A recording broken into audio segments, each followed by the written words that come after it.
alat ukur pastinya. Itulah makanya dalam konstruksi digital currency atau cryptocurrency, saya ngomong bersemangat betul nih. Karena saya ingin mengatakan betapa tertinggal berpikirnya orang Indonesia, tepatnya para pejabat Indonesia. Mereka masuk sekarang Bretton Woods 2.0. Kenapa? Karena basis cryptocurrency atau digital currency itu adalah collateral base-nya dengan underlying taxation-nya yang ujungnya adalah emas. Nah, ketika bicara Bretton Woods 2.0, itu mereka mundur ke belakang bahwa segala sesuatu diukur dengan emas.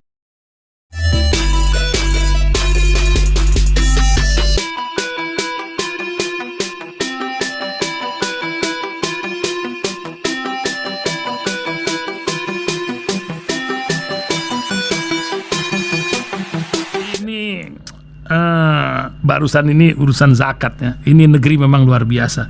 Kata orang kok negeri kita ini paling sosial di dunia. Ini bencana ini bererot nih, orang pada datang dan terbukti itu. Apalagi zakat. Di 387 miliar naik 1 tahun jadi 500 miliar. Potensi sih masih luar biasa. Apalagi kalau Menteri Keuangan cawe-cawe nanti dengan tentu dengan lembaga zakat dengan ini.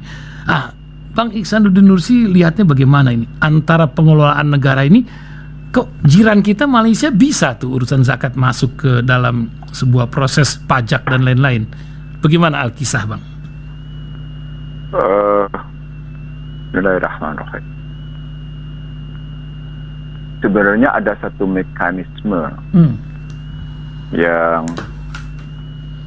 mengatur hubungan pajak dengan zakat kalau mau dibuat.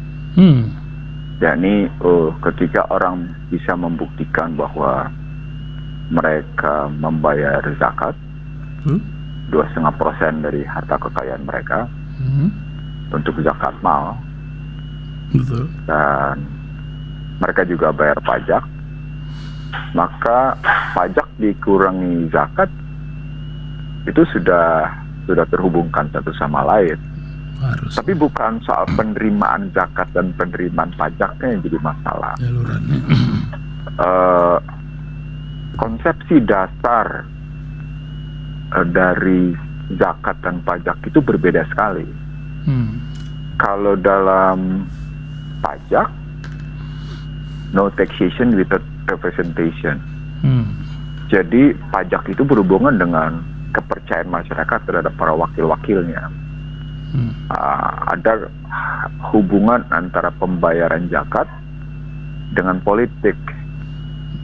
Jadi mereka seperti berkali-kali saya sebutin bagaimana kajian di Amerika misalnya tentang mereka tidak percaya dengan pemerintah dan karenanya mereka tidak membayar pajak sebagai bentuk political disobedience, sebagai bentuk pembangkangan politik. Di zakat itu tidak ada istilah no taxation without representation, karena kalimatnya memang wa mimma razaqnahum yunfiq, dan infakkanlah rezeki yang aku berikan kepadamu. Apalagi balik ke At-Taubah, penerimanya At-Taubah 60, penerimanya jelas sekali ada 8 pihak: fakir, miskin, mu'alaf, janda, orang dalam perjalanan, fisabilillah, gitu. Tegas 8. Sementara pada pajak tidak ada penegasan siapa yang terima. Dalam konstruksi bailout misalnya, orang kaya menerima pemberian pajak, hasil pajak. Dalam Islam nggak ada orang kaya menerima itu, dilarang untuk menerima itu. Yang kedua yang menarik, amil zakat itu haknya tidak boleh lebih dari 12,5%. Bahkan pihak yang paling terakhir menerima jika ada kelebihan. Jadi konsepnya berbeda sekali antara pajaknya. Tapi bisa dihubungkan jika memang negara mau mengambil manfaat atas pajak. Cuma pendaya gunaannya, di sini balik lagi, harus ke 8 mustahik. Bukan cuma sekedar pada 8 mustahiknya. Tapi persoalannya apakah pemerintahnya dipercaya atau enggak? Ujung-ujungnya gitu. Trust. Ujung tadi, karena political disobedience itu, political obedience, kepatuhan politik itu, kalau lawan dari political disobedience, itu keseimbangannya dengan political trust atau political distrust, kepercayaan politik atau tidak kepercayaan politik. Kalau disebut sebagai disobedient berarti munculnya distrust. Nah itulah yang saya sebut beberapa waktu lalu di beberapa kali juga. Saya sebut sebagai why people don't trust the government di Amerika. Bagaimana mereka melakukan pembangkangan atas pajak. Dan mereka lari dari negaranya sehingga mereka taruh di Tax Haven Island. Muncullah kasus itu sebabnya. Paradise Papers, Pandora Papers, Panama Papers. Gitu. Itu sebenarnya latar belakangnya itu karena mereka merasa dikenakan pajak tinggi. Dengan mereka keluar, mereka nggak kena pajak tinggi. Itulah yang disebut negara-negara Skandinavia. Bagaimana mereka dikenakan pajak tinggi untuk orang-orang miskin gitu. Alasannya begitu. Gitu. Dan sementara pajak diimbangi lagi dengan konsep misalnya pengadministrasian yang rapi, dengan prinsip-prinsip keadilan dan ada kewajiban bagi tugas pajak dengan kewajiban-kewajiban tertentu agar mereka bisa melakukan pengawasan dan pemeriksaan. Pada zakat nggak bisa, karena itu diserahkan sepenuhnya pada yang bersangkutan untuk membayar sendiri dengan jujur atas harta kekayaan mereka punya dengan hitungan tertentu, misalnya 85 gram minimal untuk tersimpan selama 1 tahun. Tak ada pajak nggak ada itu, cuma dihitung dalam jumlah tertentu Anda kena pajak. Orang miskin pun dipajakkan. Kena, gitu, namanya PPN. Kalau dalam Islam nggak bisa, dalam zakat nggak bisa. Selama dia miskin, dia justru bukan orang yang dikenakan untuk mengeluarkan zakat. Dia wajib menerimanya. Gitu. Itu perbedaan mendasarnya. Nah, lagi-lagi baliknya soal sistem pemerintahan, maka sistem pemerintahannya bisa dipercaya atau tidak. Jadi kalau Basnas berhasil meningkatkan 337 miliar dengan potensi 300 triliun gitu. Pertanyaan besarnya menjadi contoh sederhana nih, contoh sederhana. Apakah Basnas sudah menjawab surat Jumaah yang merujuk pada Wallahu Khairur Rezeki? Apa artinya? Setiap Jumat itu mestinya Basnas hadir di masjid-masjid untuk menjawab persoalan umat. Ini tantangan bagi Basnas. Tantangan bagi Basnas bukan sekedar meningkatkan penerimaan, tapi bagaimana melaksanakan kewajibannya gitu.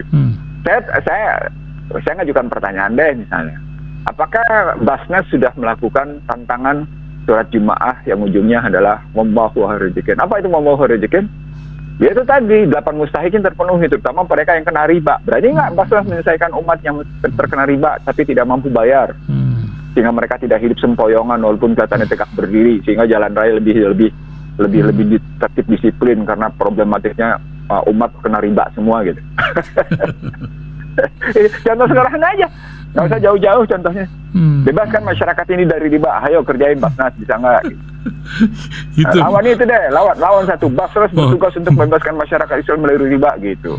Motor jangan menjalankan Al-Baqarah 275-279, bukan sekedar menjalankan wa mimma razaqnahum yunfiqun pada ayat 3 Al-Baqarah. Tapi bagaimana memenuhi At-Taubah 60 dalam konstruksi 275-279 gitu. Itu dahsyat. Insyaallah. Lawan itu sistem riba, ayo coba Basnas, bisa nggak? Itu konkret, itu tantangan bagi Basnas paling utama. Bukan sekedar ngajak bicara Dewan Syariah Nasional yang ya saya nggak terus ini kalimatnya nggak enak. Udah. Habis ini ada Dewan Syariah yang bicara juga. Iya nggak enak saya ngomongin. Lanjut. Tapi Bang, ini kita ada lagi kisah lain. Ini banyak berita ini kok redenominasi gitu. Ini kok timbul tenggelam. Iya, ini kok setiap ada digaung-gaungkan lagi, diangkat-angkat. Apa maksudnya ini, Bang? 1000 jadi 1 perak ini. Orang jadi saya ini ada sunring. Yes, bahasa kerennya sunring, potong uang. Tapi kan kata dia nggak sunring, cuman angkanya aja yang dirubah gitu. Apa gimana? Iya, potong value. Potong value. Beda sama tahun 60-an dulu. Kan sebenarnya cut loss itu. Akuntansi cut loss namanya. Artinya bahaya dong. Kok diumumkan, digaung-gaungkan? Ini kan harusnya dadakan yang begini kan. Bahwa andai kata kemarin di 20 tidak terkena COVID, di bulan April itu paling lambat Mei, itu sudah terbit undang-undang redenominasi. Saya sudah punya RUU-nya. Saya sudah ada RUU. Kan pernah saya ngomongin di radio. Iya, kan tuh bilang suruh beli emas katanya. Iya. Oke. Coba deh buka lagi rekaman. Sebentar karena terkena COVID ini.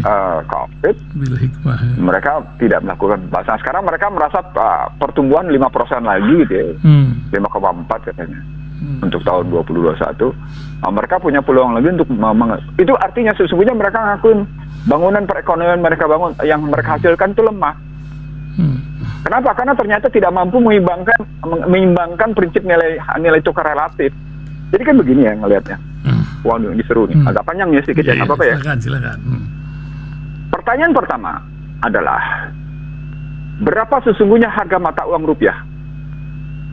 Ya. Nggak bisa jawab. Susah, dulu pakai emas. Pasti nggak bisa jawab. Karena baru ada RUU harga mata uang yang belum mereka tuntaskan. Oh, ada tuh RUU mata uang, baru tahu saya. Harga uang. Wah, harga rupiah. uang. Ada RUU-nya sudah masuk ke Balegnas tapi belum pernah terdengar terbahas. Kenapa mereka bicara sekarang redenominasi duluan daripada harga rupiah? RUU itu harusnya duluan. Mestinya harga rupiah dulu. Sehingga harga 1 rupiah sama dengan 0,0000 sekian gram gitu. Emas maksudnya. Iya. Kan saya pernah bilang $1 itu dihargai dengan 35 gram emas. Dulu kita menghargai dengan 50 gram, lalu turun dan pernah disamakan. Lalu yang muncul adalah teori harga relatif. Ya ini rupiah dikonversikan dengan dolar. Gitu. Lalu konversikan dengan special drawing rights, karena special drawing rights terdiri atas mata uang dolar, yen, euro money, dan pound sterling misalnya. Termasuk terakhir dengan yuan, karena yuan rate-nya dalam special drawing rights itu 10,11%. Itu kan harga relatif, teori harga relatif. Di mana posisinya menjadi harga rupiah dengan harga mata uang lain diperdagangkan. Berapa kali itu salahnya sudah? Saya ngakak segede-gedenya deh kalau masuk pemonitor kayak gini nih. Nah, artinya sesungguhnya ada kesalahan mendasar pada pemikiran moneternya. Dia tidak ingin menyelesaikan harga rupiahnya berapa, tapi pada saat yang sama dia bermain di redenominasi yang menunjukkan sesungguhnya kegagalan pembangunan ekonomi. Lalu mereka berpikir membangun persepsi bahwa satu rupiah adalah 1.000 rupiah. Atau dibalik 1.000 rupiah pada hakikatnya 1 rupiah. Walaupun kemudian harga tidak berubah. Ya nanti kalau naik taksi tadinya 6.500, jadi naik pertama 6,5 rupiah, kan nggak berubah katanya. Iya. Itu kan permainan persepsi. Ya persepsi, ya ini nih persepsi. Ya, itu permainan belum persepsi. Lagi Anda tahu nggak relasi persepsi itu nanti ujungnya setelah tadi tidak ada harga rupiah, itu nanti hubungan dengan inflasi dan inflasi. Suku bunga, akhirnya ujungnya nilai tukar, itu moneter. Jadi yang namanya moneter adalah nilai tukar berhubungan dengan suku bunga acuan, berhubungan dengan inflasi. Semua permainan itu adalah persepsi. Nah, persepsi apa yang pasti? Islam menjawab. Islam tidak ingin membangun persepsi. Islam jelas dengan model dirham dan dinarnya bahwa nilai tukarnya adalah emas. Jadi kalau kita mau bilang sekarang katakan 100.000 adalah sama dengan 35 gram emas. Bilang itu 100.000 adalah 35 gram emas. Harus kita bilang kayak gitu. Jadi ada alat ukur pastinya. Itulah makanya dalam konstruksi digital currency atau cryptocurrency, saya ngomong bersemangat betul nih. Karena saya ingin mengatakan betapa tertinggal berpikirnya orang Indonesia, tepatnya para pejabat Indonesia. Mereka masuk sekarang Bretton Woods 2.0. Kenapa? Karena basis cryptocurrency atau digital currency itu adalah collateral base-nya dengan underlying taxation-nya yang ujungnya adalah emas. Nah, ketika bicara Bretton Woods 2.0, itu mereka mundur ke belakang bahwa segala sesuatu diukur dengan emas. Nah, Bretton Woods kemudian gagal disebabkan oleh kekalahan perang dengan Saudi Arabia, dengan Jazirah Arab dalam posisi embargo minyak. Mereka ubah. Tidak lagi punya standar emas, tapi mereka pakai standar dolar, dan kemudian nilai tukar dibebaskan. Itu dulu peristiwa ontak kuda narik mobil zaman dulu itu.